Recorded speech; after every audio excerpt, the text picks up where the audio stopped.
ఒక 500 మంది దిగుతారా? ఏం చేస్తారు? అదే ఏం చేస్తారు? ఇక్కడ ఎవడన్నా అంత అమాయకంగా ఇక్కడ ఉన్నటువంటి స్థితిగతులు, పరిస్థితులు జగన్మోహన్ రెడ్డి గారికి ఓటేయాలా, నానికి ఓటేయాలి, ఎవరికి ఓటేయాలి ఇక్కడ ఎవరికి తెలవక వీళ్ళందరూ వచ్చి బొచ్చూడిపోయిన టోపీ పెట్టుకుని తిరిగే బ్యాచ్ అంతా వచ్చి ఇక్కడ చెబితే వినేటువంటి పరిస్థితులు ఉంటాయా? ఊరినే కులాలనే కుంపటి రెచ్చగొడతాకి నా భార్య అది, నా తమ్ముడు ఇది, మా అమ్మాయి ఇది, ఇవన్నీ కూడా రాజకీయాల్లో కులాలను అడ్డం పెట్టుకుని ఒక కులాన్ని ఒక మతాన్ని అడ్డం పెట్టుకుని గెలవగలిగినటువంటి పరిస్థితి రాజకీయాలు ఉంటాయా? కాబట్టి చంద్రబాబు నాయుడు తెలుగుదేశం పార్టీ సీట్లు అమ్ముకున్నాడు. అమ్ముకున్నప్పుడు ఎన్ఆర్ఐలు ఇక్కడ బతకడం మానేసి ఎక్కడో అమెరికాలో బతికి ఒక 25 ఏళ్ళు 30 ఏళ్ళు ఇక్కడ ఉన్నటువంటి స్థితిగతులు తెలవకుండా డబ్బే ప్రాధాన్యం, డబ్బెత్తే ఎన్నికల్లో గెలుస్తా అన్నటువంటి ఒక పిచ్చ భ్రమలో ఇక్కడికి వచ్చారు.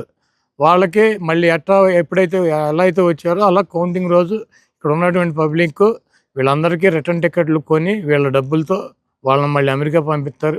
మళ్ళీ 5 ఏళ్ళకి వస్తారు. సొల్లు కబుర్లు పిట్ట కథలు చెబుతారు ఈ పనికిమాలిన వెధవలంతా వచ్చి ఇక్కడ.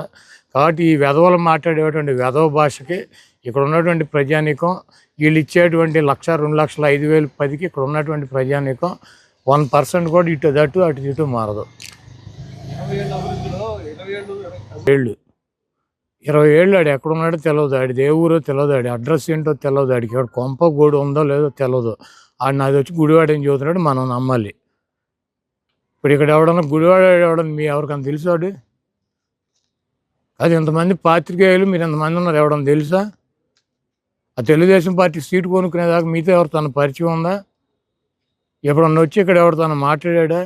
ఆడిది అసలు ఏ ఊరో ఏందో అసలు ఎవడో కూడా తెలియదు. ఆడు వచ్చాడు, డబ్బులు ఉన్నాయి, చంద్రబాబు అమ్మాడు, కొనుక్కున్నాడు, వచ్చాడు, స్టోరీలు చెబుతాడు. వీళ్ళందరూ ఫ్లైట్ టికెట్లు ఆల్రెడీ జూన్ 4వ తారీఖు సాయంత్రం 5 గంటలకు టికెట్లు బుక్ చేసుకున్నారు. ఒక్కడు కూడా ఉండడు. కౌంటింగ్ జరుగుతూ ఉండగా వీళ్ళందరూ ఎయిర్పోర్ట్లో ఉంటారు. కౌంటింగ్ జరుగుతూ ఉండగా వీళ్ళందరూ ఎయిర్పోర్ట్ లాబీలో కూర్చుని ఉంటారు, ఫ్లైట్ టికెట్లు రెడీగా కొనుక్కుని. మళ్ళీ రాత్రి 12 దాటితే వెళ్ళలేమోనని భయం ఉంటుంది వాళ్ళకి. 5ంటికి ఎక్కేస్తారు వీళ్ళందరూ ఫ్లైట్. మనం ఎన్ని చూడాల గుడివాళ్ళలో? అంతకుముందు చాలామంది వచ్చారు, పోయారు. ఇవన్నీ సొల్లు కబుర్లు ప్రతి ఎలక్షన్కి రావటం, ఒక్కొక్కడు ఏదో ఒకటి సొల్లు మాటలు చెప్పటం. ఇది గుడివాడలో 47 ఎకరాల ట్యాంక్ ఉంది, వాళ్ళు 106 ఎకరాల ట్యాంక్ ఉంది. వీడికి తెలుసా ట్యాంకు? మొన్న వెళ్ళి నేను ట్యాంకులో నీళ్లు ఉన్నాయి లేవు సొత్తకి వీడికి మా కారు తాళం ఇచ్చి చెరువు దగ్గరికి వెళ్ళమంటే వీడు వెళ్ళగలడు. ఇటు చెరువు ఎక్కడ ఉందో తెలుసా? వీడి వాటర్ ట్యాంకులు ఎక్కడ ఉన్నాయో తెలుసా? ఏ పైప్ పెట్టి వెళ్తుందో తెలుసా? ఈ పలానా ఊరు అని చెప్పకపోతే పలానా ఊరు వెళ్ళమంటే కారు తాళాలు ఇచ్చి వెళ్ళగలడా?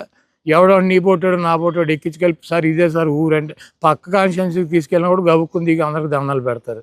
ఇటువంటి వేదవులందరూ కలిసి డబ్బులు పెట్టి ఇక్కడ ఏంటి బొచ్చు పీకేది?